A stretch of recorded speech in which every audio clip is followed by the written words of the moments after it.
జగన్మోహన్ రెడ్డి గారి పైన జరిగింది దాడి కాదు, అది హత్యా ప్రయత్నమే. మనందరము కంటికి దెబ్బ తగలలేదు, పైన తగిలిందని చెప్పేసి సంతోషపడుతున్నాం, కానీ నిజానికి కణతకి దెబ్బ తగలలేదని చెప్పేసి, ప్రాణానికి అపాయం జరగలేదని చెప్పేసి మనం సంతోషపడాల్సినటువంటి సందర్భం. ఇలా జరగటానికి, ఆ దుండగులు పెట్టిపోవడానికి, రెచ్చిపోవటానికి జగన్మోహన్ రెడ్డి గారు ఇచ్చినటువంటి అలుసు, ఆయన మెతక వైఖరే కారణమని నేను భావిస్తున్నాను. విశాఖపట్నం ఎయిర్పోర్ట్లో జరిగిన కోడికత్తితోటి జరిగిన దాడిని ఈ 5 ఏళ్లలో నిగ్గు తెల్చలేకపోవటం, దాని విచారణ త్వరగా పూర్తి చేసి వెనకున్నటువంటి దోషుల్ని కనుక శిక్షించింటే ఈరోజు ఈ రకంగా తెగబడి ఉండేవాళ్ళు కాదు. కాబట్టి ఖచ్చితంగా జగన్మోహన్ రెడ్డి గారు దేవుడి పైన భారం వేసి తన భద్రతని ఈ రకంగా ప్రజల్లోకి తిరగటం అనేది శ్రేయస్కరం కాదు. ఆయనకి కాదు, ఆయన నమ్ముకున్నటువంటి కోట్లాది మంది ప్రజలకు కూడాను శ్రేయస్కరం కానే కాదు. జగన్మోహన్ రెడ్డి గారు గాంధీ మహాత్ముడు కలగన్నటువంటి గ్రామ స్వరాజ్యాన్ని మనకి సిద్ధింపు చేయడమే కాకుండా, చూస్తుంటే గాంధీ మహాత్ముడిలాగే దేవుణ్ణి అపరిమితంగా నమ్ముతూ అనేక నిర్ణయాలు గాంధీ తీసుకోవాల్సినటువంటి సందర్భంలో దేశానికి సంబంధించి ఎన్నో కీలక నిర్ణయాలు ఆయన దేవుడిపైనే భారం వేస్తుండేవాళ్ళు. దేవుడిపైన భారం వేసి సెంటిమెంటల్తోటో రాజ్యాధికారాన్ని లేదా ఈ రాజ్యాంగాన్ని అమలుపరచవలసినటువంటి వాళ్ళు అటువంటి నిర్ణయాలు తీసుకోకూడదు. భద్రత విషయంలో అంతా దేవుడే చూసుకుంటాడులే, వారి పాపను వాళ్ళే పోతారులే అని అనుకోవటమే అనేది రాజ్యాంగ పరంగా ఎక్కడా జరగలేదు. మధ్యయుగాల్లో కూడాను జరగలేదు. దేవుడి పైన భారం వేసి రాజులు కూడాను కఠినమైన శిక్షలు వేశారు, కఠిన నిర్ణయాలు కూడా తీసుకున్నారు. కాబట్టి గత 5 ఏళ్లలో విచారణ జరిపించి వాడి అనుకున్న వాళ్ళని శిక్షించకపోవటము, ఈరోజు జరిగిన ఈ దాడిని కూడా మరో కత్తికోడి కుట్రకు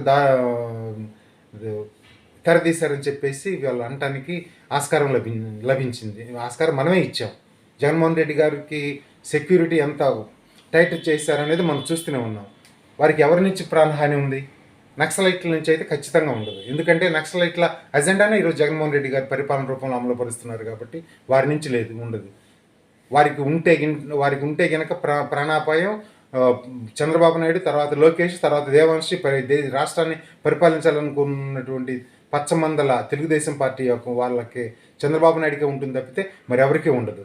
కాబట్టి ఈ విషయం, ఆ జరిగినటువంటి దాడి ఎవడైనా సరే ఆకతాయి విసిరినటువంటి రాయి కాదు. ఎందుకంటే ఆకతాయి విసిరితే రాయి గుంపులో నుంచి విసురుతాడు, దగ్గరగా దొరికిపోతాడు. ఇది తగిలిన తీరు చూస్తుంటే కనుక చాలా బలంగా దూరం నుంచి క్యాట్ బాల్ లాంటి ఆయుధంతో కొట్టినటువంటి ఘనతకు గురి చూసి కొట్టినటువంటి దాడిలాగే మనకి ఇది కనపడతా ఉంది. కాబట్టి ప్రజలు అడ్డుపడ్డారని చెప్పేసి ఆ వ్యాన్ ఆపి వాళ్ళ అర్జీలు తీసుకోవటానికి ఇట్లాంటివన్నీ కూడాను ఎలిజిబిలిటీ ఉన్నటువంటి ప్రతి పౌరుడికి కూడాను మన వాలంటీర్ రూపంలో అన్ని రకాల పథకాలు అందించిన తర్వాత ఈ రకంగా బస్సు అమ్మటి పరిగెత్తిన వాళ్ళని ఆ కాగితం తీసుకొని పరిగెత్తితే వాళ్ళ కోసం బస్సు ఆపటం, అలాగే పూలు జల్లించడం, వీటన్నిటిని కూడా ఆపాలా. వీటితో పాటు కూడా రాత్రిపూట యాత్ర చేయడం అనేది తక్షణం ఆపేయాల్సిందిగా నా యొక్క విజ్ఞప్తి.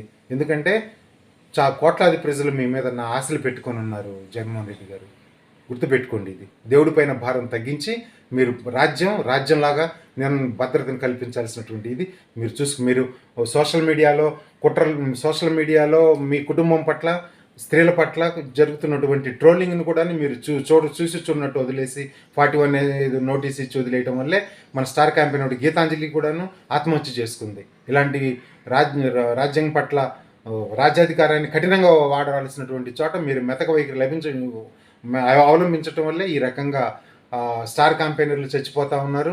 అట్లాగే టీడీపీ వారి దుర్మార్గానికి అంతం లేకుండా పోతుంది. ఈరోజు కూడాను మన పార్టీ వాళ్ళే కాకుండా ప్రజలు కూడాను టీడీపీ వాళ్ళని చూస్తేనే ఎక్కువ భయపడుతున్నారు. అలా భయపడటం వల్ల ఎన్నో విషయాలకి వాళ్ళు దూరంగా ఉంటున్నారు. స్టార్ క్యాంపెయినర్లు కానివ్వండి, కార్యకర్తలు కానివ్వండి, ప్రజలు కానివ్వండి.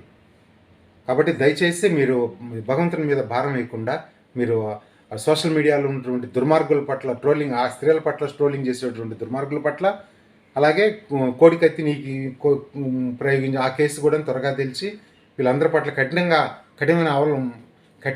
వీళ్ళందరినీ శిక్షించాలని ఒక పార్టీ కార్యకర్తగా నేను కోరుకుంటున్నాను.